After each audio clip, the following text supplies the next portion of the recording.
സന്തോഷത്തിന് കാശ് അത് ഒരു പരിധിവരെ നമുക്ക് ഹലാലെന്ന് പറയാം.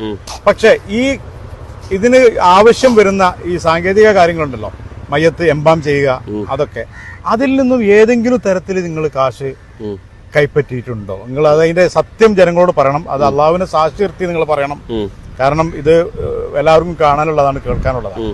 അപ്പൊ അങ്ങനെ എപ്പോഴെങ്കിലും ഏതെങ്കിലും ഒരു തരത്തിൽ ഒരാളെങ്കിലും, ഇപ്പൊ 1-2 ആളുകളൊക്കെ ചാനലിൽ വന്നിരുന്നു വാങ്ങി, പക്ഷെ പിന്നീട് അത് അവർക്ക് തന്നെ മാറ്റി പറയേണ്ട സാഹചര്യം ഉണ്ടായിട്ടുള്ളത്. ഏതെങ്കിലും തരത്തിൽ നിങ്ങൾ അങ്ങനെ വാങ്ങിയിട്ടുണ്ടോ? ഈ വീഡിയോ വിട്ട് 1-2 ആള് കോടിക്കണക്കിന് ആളുണ്ട്, ഇന്ത്യയിൽ തന്നെ ഉണ്ട്. 1-2 ആള് 16,000 കൂടുതൽ മയ്യത്ത് ഞാൻ കയറ്റി വിട്ടിരുന്നു. ഞാൻ ഈ വീഡിയോയിൽ തന്നെ പറയുന്നുണ്ട്, എംബാമിങ്ങിന് ഇവർ പറഞ്ഞാൽ 600 രൂപ പെട്ടി, അത് കിട്ടൂല. പിന്നെ കൗൺസിലേറ്റ് 4,000 രൂപ, അതും കിട്ടൂല. ഇന്ത്യ കൗൺസിലേറ്റ് പറഞ്ഞാൽ ഇന്ത്യ ഒരാളതല്ല, എല്ലായിടത്തോടുള്ള കൗൺസിലേറ്റ്, അതും കിട്ടൂല. പിന്നെ ഈ ഇവർ കൊടുക്കുന്ന പൈസക്ക് ഇവരെന്നെ പൈസ എടുത്തിട്ട് ഇവർ തന്നെ ബില്ല് വാങ്ങാം, നമ്മളായിട്ട് ബന്ധമില്ല. ഈ കൂടുതൽ ആരെങ്കിലും ഒരാൾ ഒരു മേടിച്ച് ഏജൻസി, അതൊന്നും ഉത്തരവാദി ഞാനല്ല. ഏജൻസി ഉണ്ടാവും, അല്ലേ ഒരു ലൈസൻസ് എടുത്ത് നിൽക്കുന്നത്, അത് പൈസ വേണ്ടിയിട്ട് അവർ നിൽക്കും, ഓര് വാങ്ങും. ഓരോരുത്തർ പോകേണ്ട ആവശ്യമില്ലല്ലോ. പിന്നെ ആംബുലൻസുകാരനോ ഓനോ 10-50 കൊടുക്കുക, അതും ഉത്തരവാദി ഞാനല്ല. അത് ഓര് ഇഷ്ടപ്പെട്ട് കൊടുക്കുക. ഇവരെ വാപ്പയും മരിക്കും, ഇവർ കൊടുക്കേണ്ട ആവശ്യമില്ല. നല്ലോണം നിങ്ങളിപ്പോൾ ഒരാൾ ബന്ധം വെച്ചാൽ നിങ്ങൾ കൊടുക്കുക, നിങ്ങൾ തിരുപ്പതി വിട്ട് കൊടുക്കുക. പക്ഷെ ഇവിടെ പല ആളുകളും ആരോപണം ഉന്നയിക്കുന്നത് അഷ്റഫ് നേരിട്ടല്ല വാങ്ങുന്നത്, അഷ്റഫ് അതിന് ഏജൻസികളെ വെച്ചിട്ട് ആ ഏജൻസികൾ വഴിയൊക്കെയാണ് ഒരാൾ കൊണ്ടത് കാണിച്ചിട്ട് ഇന്ത്യ കെയർ ഓഫിൽ ഞാൻ പറഞ്ഞിട്ട് ഇവർ പൈസ ഒരാൾ കൊണ്ട് കാണിച്ചിട്ട് പിന്നെ ഇവർ പറയുന്നത് 5,500 റുപ്യാന്ന്. 2,994 ദിർഹംസ് എയർ ഇന്ത്യ ഫ്ലൈറ്റ് ഉണ്ട്, പിന്നെ എമിറേറ്റ്സ് ഫ്ലൈറ്റ്, ഇതൊക്കെ ഫ്ലൈറ്റ് ചാർജ് കൂടുതലാ. ആരെങ്കിലും സന്തോഷത്തിന് എന്തെങ്കിലും തരാറുണ്ടോ? പല ആളും തന്നു. ഇതുവരെ ആൾ മാടിച്ച് അറിയട്ടെ, ഞാൻ മാടിച്ചില്ല, എൻ്റെ കയ്യോണ്ട് വേറെ ആൾക്കൂടെ മാടിപ്പിച്ചിട്ടില്ല. ഒരു 100 ദിർഹം പോലും 10 ദിർഹംസ് അടിച്ചു, അത് ചായ കുടിച്ച് പറയാം. എയർ ഇന്ത്യയിൽ മാത്രമേ ഈ കള്ളം വിടുകയുള്ളൂ. ശവം തിന്നുന്ന ആൾക്കാർക്ക് എന്താ ഇന്ത്യൻ എംബസി പറഞ്ഞതും അത് തന്നെയാണ്. എത്ര പൈസ ആവുള്ളൂ? ഞങ്ങൾക്ക് രണ്ടാക്കും ഇതിൽ നിന്ന് ജീവിക്കേണ്ട ആവശ്യമില്ല. We are well settled. ബഷീർക്ക, ഇന്നലെ മയ്യത്തുമായി ബന്ധപ്പെട്ടിട്ട് നമ്മളെ 2 സുഹൃത്തുക്കൾ, എന്റെ സുഹൃത്തുക്കളാണ്, അതിൽ അഭിപ്രായ വ്യത്യാസം ഒന്നുമില്ല. ആശയപരമായിട്ട് ഞങ്ങൾക്ക് അവരോട് നല്ല വിരോധമുണ്ട് ഈ മയ്യത്തിന്റെ തട്ടിപ്പുമായി വന്നിട്ട്. ഇന്നലെ പച്ചക്കള്ളം എന്നൊക്കെ പറഞ്ഞാൽ നമ്മൾ ഇങ്ങനെ അതും അള്ളാനെ വിളിച്ചുകൊണ്ട് ശവം തിന്നുന്ന ആൾക്കാർക്ക് എന്താ ഇങ്ങനെ പറയുന്നത് വളരെ വേദനാജനകാട്ടോ. ഞാൻ നിങ്ങൾക്കൊക്കെ കാണിച്ചു തരുന്നത് ഈ കടലാസുകളാ ഞങ്ങൾ അയച്ച. അതിലൊരു ചോദ്യമുണ്ട്, നിങ്ങൾ ഈ പറഞ്ഞ ആൾ വിട്ടിട്ടുണ്ടോന്ന്. ഞാൻ വിട്ട പൈസയാണ് 5,297. പറഞ്ഞു തരാം. ഡെത്ത് സർട്ടിഫിക്കറ്റ് 110, ടൈപ്പിംഗ് 70, കോപ്പി എടുക്കാൻ 5 റുപ്യ, എംബാമിങ്ങിന് 3,062, കാർഗോ 2,050 എയർ ഇന്ത്യ. അതേപോലെ ടോട്ടൽ 5,297. ഇന്ത്യൻ എംബസി പറഞ്ഞതും അത് തന്നെയാണ്. എത്ര പൈസ ആവുള്ളൂ? പിന്നെ എങ്ങനെ ഇത് കൂടുന്നത്? അതിന്റെ കൂടെ ആ 2 വ്യക്തികൾ തമ്മിലുള്ള ലാസ്റ്റ് വീഡിയോയിൽ പറയുന്നു, ഞങ്ങളെ ഇതിൽ നിന്ന് അവസാനിപ്പിച്ചിട്ട് നമുക്ക് സാമ്പത്തികമായി ഈ മയ്യത്ത് പരിപാലനം ഏറ്റെടുത്ത് സാമ്പത്തികമായി ലാഭം ഉണ്ടാക്കാനാണ്. നിങ്ങളെ സംബന്ധിച്ചിടത്തോളം അതിൻ്റെ ആവശ്യം, you are A prominent businessman in UAE. എന്നെ സംബന്ധിച്ചിടത്തോളം ഞാൻ വെൽ സെറ്റിൽഡ്. എനിക്ക് ഇഷ്ടം പോലെ ആസ്തിയുണ്ട്, നല്ല വരുമാനമുണ്ട്. ഞാൻ ഓപ്പണായിട്ട് പറയാം, നല്ലൊരു സംഖ്യ ഇൻകം ടാക്സ് അടക്കുന്നുണ്ട്. ഓക്കെ, ഞങ്ങൾക്ക് രണ്ടാക്കും ഇതിൽ നിന്ന് ജീവിക്കേണ്ട ആവശ്യമില്ല. We are well settled. ഞങ്ങൾ ബിസിനസിന്റെ പേരിൽ കോടിക്കണക്കിനോ ലക്ഷക്കണക്കിനോ ആരെയും പറ്റിച്ചിട്ടില്ല നിങ്ങളെ മാതിരി. പിന്നെ ഇനി ഒന്നുമില്ല എൻ്റെ കയ്യിൽ, വട്ടപ്പൂജ ഞാൻ. എന്നാലും ഈ മയ്യത്തിന്റെ ഒരു പൈസ എടുത്ത് തിന്നേണ്ട ഗതികേട് എനിക്ക് വരികയാണെങ്കിൽ പിന്നെ ഞാൻ ജീവനോടെ ഉണ്ട് എന്ന് നിങ്ങൾ കരുതണ്ട. എനിക്കത് വെറുതെ എത്ര കോടി നിങ്ങൾ തന്നാലും വെറുതെ ഞാൻ വാങ്ങൂല. എന്നെ അറിയുന്നവർക്കറിയാം. ഞാൻ മുമ്പ് ഒരു വെല്ലുവിളിച്ചിരുന്നു, ലോകത്താർക്കെങ്കിലും ഞാൻ എൻ്റെ അടുത്ത് പൈസ തന്നിട്ട് പെട്ടുപോയവരുണ്ടേ വരാൻ. പക്ഷേ ഇങ്ങനെ ചെയ്യുന്നത് വളരെ വേദനാജനക. ഇങ്ങോട്ട് നോക്കി, എൻ്റെ കയ്യിലെല്ലാ കടലാസും ഉണ്ട്. ഇത് എയർ ഇന്ത്യ എന്നുള്ള കാർഗോ. ഇയാൾ എയർ ഇന്ത്യ എമിറേറ്റ്സ് ആണല്ലോ പറയേണ്ടത്. ഈ എയർ ഇന്ത്യൻ്റെ വിളിച്ചെടുത്തത് ഇവരെ ഗ്രൂപ്പാ. ഇവർ തോന്നിയ വില ഇതാ. ഞാൻ വിടുമ്പോൾ എയർ ഇന്ത്യയിൽ 2,152. ഇവർ വിടുന്ന സമയത്ത് നോക്കി കൂട്ടിയത് കഫ്തേരിയന്റെ പേരൊക്കെ എഴുതുന്നത്. ബില്ല് അത് അതിൽ എത്ര 3,250. ഇദ്ദേഹം ഷാർജന്ന് എയർ ഇന്ത്യക്കല്ലാതെ ഇയാൾ മയ്യത്ത് വിടൂല.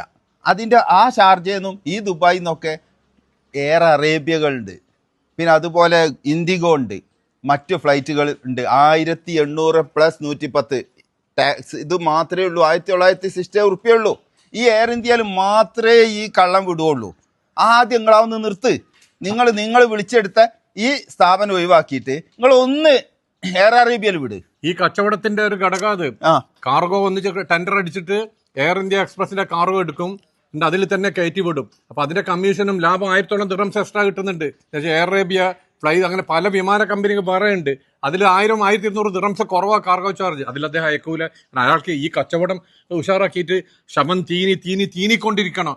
നിങ്ങളൊരു കാര്യം മനസ്സിലാക്കിക്കോളി, നിങ്ങൾ മനുഷ്യനെ മുഴുവൻ പൊട്ടന്മാരാക്കണ്ട.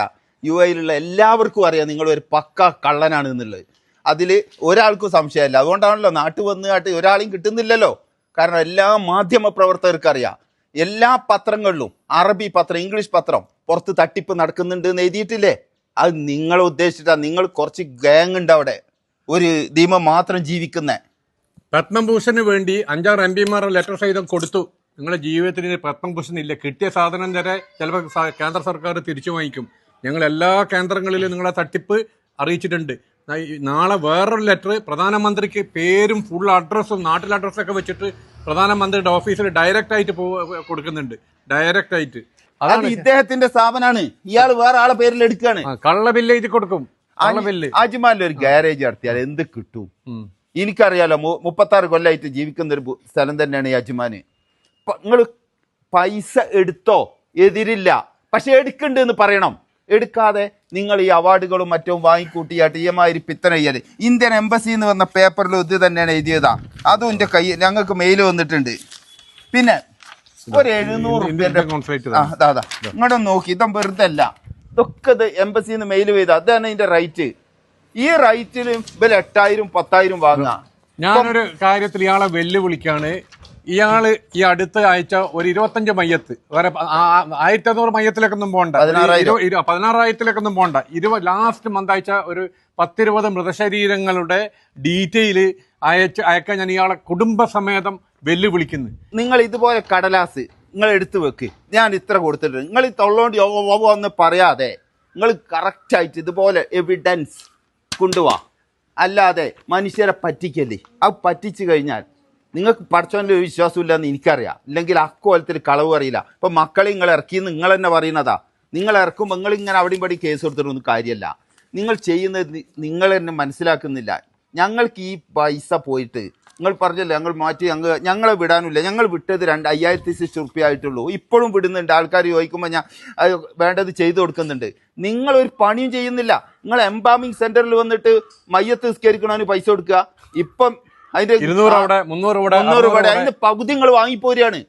നിങ്ങൾ കൈക്കൂലി കൊടുപ്പിക്കുന്നു. നിങ്ങൾ പെരും കള്ളനാണ്. നിങ്ങൾക്ക് UAE ഒരു ബ്ലോഗറെ കിട്ടുന്നുണ്ടോ മനുഷ്യ? നിങ്ങളെടുത്ത ആൾക്കാർ തന്നെയല്ലേ ഫുള്ളുള്ള. കേന്ദ്രം നൽകിയ അവാർഡ് തിരിച്ചു കൊടുക്ക് മിസ്റ്റർ ലോട്ടസ്. ഞാൻ നിങ്ങളെ വെല്ലുവിളിക്കുന്നു. ഈ കോൺസുലേറ്റ് ഫിക്സ് ചെയ്ത 5,400-ന് ഒരു മൃതശരീരം താങ്കൾ അയച്ചോ? ഇന്നലെ ഒരു സംഭവം ഉണ്ടായി. ഒരു മൃതശരീരം പാവപ്പെട്ട കുടുംബത്തോട് 8,500 വാങ്ങി. എന്നിട്ട് അയാളെ മോളും മോനും എയർപോർട്ടിൽ പോയിക്ക് മറ്റൊരു 3,500 ദിർഹംസിന് അവര് വിളിച്ചില്ല ഇന്നലെ. അല്ലെങ്കിൽ മയ്യത്ത് ഇവിടെ കിടക്കുമെന്ന്. വേറെ പണിക്ക് പോകണമെന്ന് തെളിവുണ്ടാവില്ല. കാരണം നിങ്ങൾ പിടിച്ചു പറിക്കുക, അല്ല മയ്യത്ത് പോകില്ലാന്ന് പറഞ്ഞ് പേടിപ്പിക്കുകയാണ് നിങ്ങൾ. വളരെ കഷ്ടം ഇഷ്ടം നിങ്ങളെ കാര്യം ആലോചിച്ചിട്ട്. ഞാന് നിങ്ങളെ പേരും നിങ്ങൾ എവിടെ കൊണ്ടുപോയി പരാതി കൊടുത്തിട്ടും കാര്യമല്ല. നിങ്ങൾ നല്ല ഇന്ത്യ ഗവൺമെന്റ് പറഞ്ഞ പൈസന്റെ മേലെ നിങ്ങൾ എത്രത്തോളം വാങ്ങുന്നുണ്ടോ നിങ്ങളത് ചെയ്യുന്നത് തെറ്റാണ്, അനീതിയാണ്. അത് നിങ്ങൾ കുട്ടികൾക്ക് തിന്നാൻ കൊടുത്താൽ അത് ഹറാമാണ്. ഇപ്പോ മുഖ്യമന്ത്രി, DGP, സൈബർ